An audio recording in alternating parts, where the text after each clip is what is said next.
Ke Mbak Putri dulu nih sepertinya bertanya nih, kalau sudah bercerai nih ya, moms and dad sudah memutuskan untuk berpisah, yang pertama kali harus dilakukan sebenarnya apa nih? Nanti sebelum juga ke Bunda Lucy, kita ke Mbak Putri dulu, silakan. Ya, terima kasih Mbak Rara.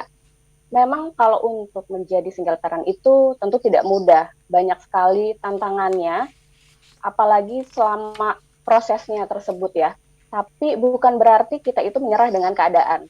Kita tetap harus tangguh, tetap harus kuat. Mhm. Apapun yang terjadi pasti demi kebahagiaan anak-anak gitu. Yang pertama yang bisa kita lakukan pastinya ketika berada dalam kondisi tersebut, kita harus bisa memberitahu kepada anak-anak dengan uh, bahasa yang lebih mudah dimengerti gitu. Karena kan memang uh, kita tidak bisa ya apa ya. Oke, kita harus menceritakan kepada anak dari A sampai Z gitu. Itu mungkin tidak mungkin gitu. Tapi secara perlahan-lahan kita beritahu ke si kecil gitu. Mengapa ini bisa terjadi? Mhm. Tapi memang tentunya dengan bahasa yang mudah anak mengerti.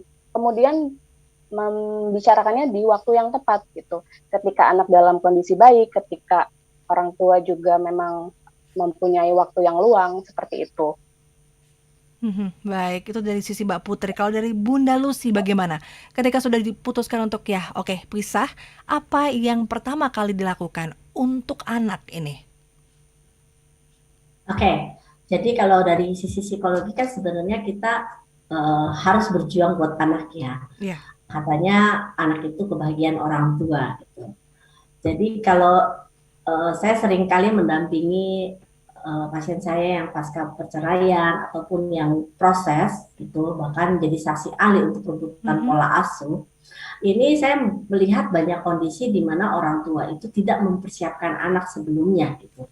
Hmm. Sementara pada saat mereka masih dalam proses perceraian, itu anak tuh nggak ngeliat apa-apa. Jadi Oke. bener-bener orang tua nggak menunjukkan kalau gejala mereka tuh akan bercerai gitu ya. Mhm. Tiba-tiba papanya udah nggak ada atau Oke. mamanya udah nggak ada dan anak menjadi bingung. Nah, kalau menjadi bingung itu sebenarnya itu yang proses si anak itu mentalnya ya bertanya-tanya. Mungkin dia nggak akan bertanya, tapi secara bawah sadar itu terpukul gitu dengan keabsenan salah satu dari keduanya gitu. Ada satu pasangan yang saya dampingi, Mhm. mereka tuh baik-baik saja, pokoknya itu nggak pernah yang namanya berantem gitu ya. Mhm. Terus suatu saat si anaknya ngelihat Mhm. papanya gandeng cewek lain. Waduh. Nah, terus dia nanya sama mamanya, Mhm. "Mah, itu tante yang papa gandeng itu siapa?" Gitu. Terus mamanya nggak bisa jawab gitu ya, tanya aja sama papa gitu. Anak itu umur 7 tahun. Mhm. Dan kebetulan pada saat saya ngobrol sama si papanya gitu ya, papanya ini punya selingkuhan ceritanya dan Iya. dia cerita sama saya gitu kan, emang udah nggak nyaman sama istrinya gitu, tapi nggak pernah berantem, jadi anaknya nggak tahu sama sekali gitu. Nah si Hmm.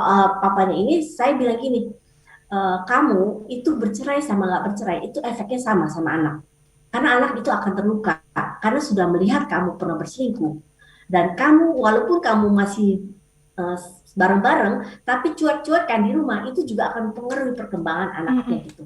Jadi sama aja hasilnya. Tapi keputusan ada di mereka gitu ya. Mhm. Kebahagiaan itu ada di mereka. Jadi sekarang putuskan untuk bahagia. Kalau kamu bahagia dengan tidak sama pasanganmu, kenapa enggak juga gitu ya. Walaupun secara batin saya emang agak bertolak belakang gitu ya dengan perceraian gitu kan. Tapi semua keputusan kembali ke mereka gitu demi anak-anaknya. Mhm. Jadi memang ada beberapa persiapan yang memang harus dipersiapkan khususnya di dalam perkembangan anak gitu ya. Jangan demi anak terus kita jadi nggak bercerai dan mengorbankan kebahagiaan kita. Sementara antar pasangan ini sudah nggak rujuk lagi, nggak Nah, cocok lagi gitu.